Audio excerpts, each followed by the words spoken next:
Trigger warning, everybody. Your teeth may hurt after watching this report.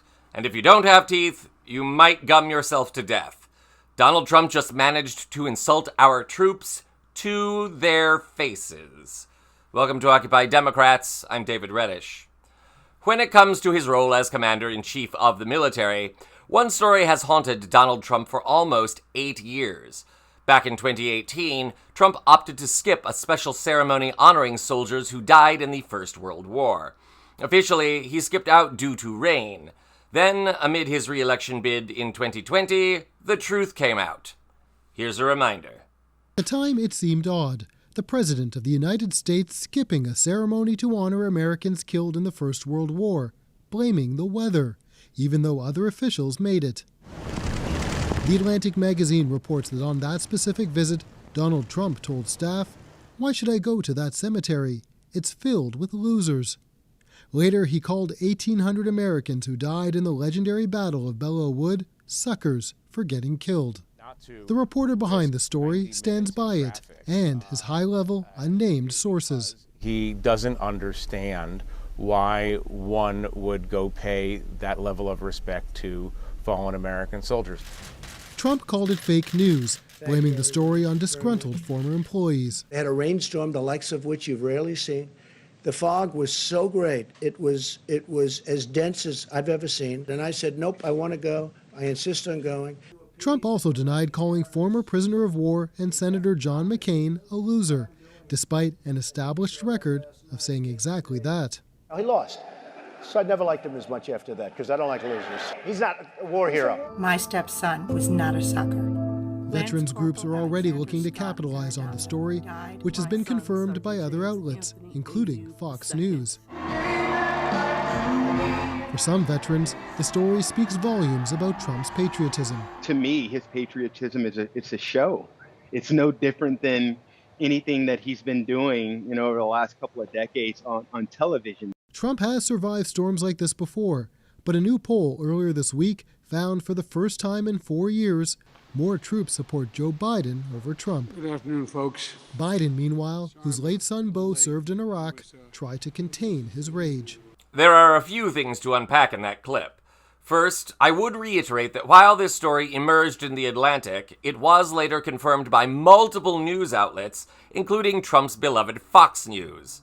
It's also interesting to note that the author of the Atlantic article was none other than Jeffrey Goldberg, the same reporter who was added to Pete Hegseth's Signal group chat before U.S. airstrikes in Yemen. History repeating, anyone? Wait until you hear what the orange blimp had to say this time. Trump continues to deny that he referred to the fallen soldiers as suckers and losers, but the story has not gone away. In fact, his former chief of staff, John Kelly, actually confirmed it back in 2023. Kelly left the Trump administration in 2018 as well, citing his disgust with Trump and the constant dysfunction of the West Wing as his motives. Now, years later, it appears very little about Trump has actually changed. Late yesterday, Trump met a group of wounded veterans of the Afghanistan war in the Oval Office. He had actually brought them there as set dressing while signing some of his lunatic executive orders. During the rather awkward visit, this happened. And we all served together. Wow. And Jared over there. So you guys got hit, huh? Pretty good. You got hit. Pretty good. Amazing. We're in a pretty tough area in Kandahar, in the Arghandab River Valley, right outside Kandahar. Their unit had a more than 50% Purple Heart rate, sir. Wow. In 2010. You deserve it. You deserve that and more. We appreciate it so much. Brave, really brave, brilliant people. Thank you very much. Do you have any questions? Oh, and as punctuation to that little scene, one of the soldiers had a "Let's Go Brandon" sticker. That, of course, gave Trump the opportunity to continue to mock Joe Biden. And don't you just love how Trump rather indifferently asks if they have questions? Here's what I want to know. Why didn't Trump have more questions? Why didn't he ask them if they were getting proper medical care? Why didn't he ask if they had psychological treatment for PTSD? Why didn't he ask how this has affected their lives and their families? In other words, why doesn't he seem to care about the wounded heroes in front of him? Oh, right, because he just had them there to look good while signing more ridiculous executive orders. Trump can mock Biden all he wants, but at least Joe Biden met with veterans. He praised survivors of D-Day for, quote, saving the world, which they did. Just last September, Biden met with veterans in Florida to discuss their needs.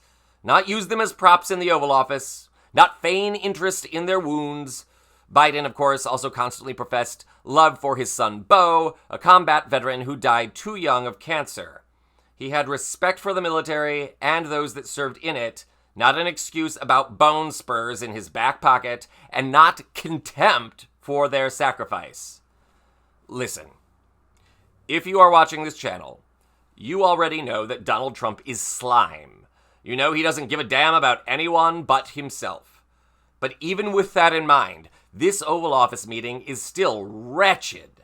Once upon a time, the GOP actually cared about veterans, especially the wounded. Now it's, hey, amazing you got hit, congratulations. Now smile while the president insults your service. So tell me, dear viewer, do your teeth hurt yet? This is Occupy Democrats.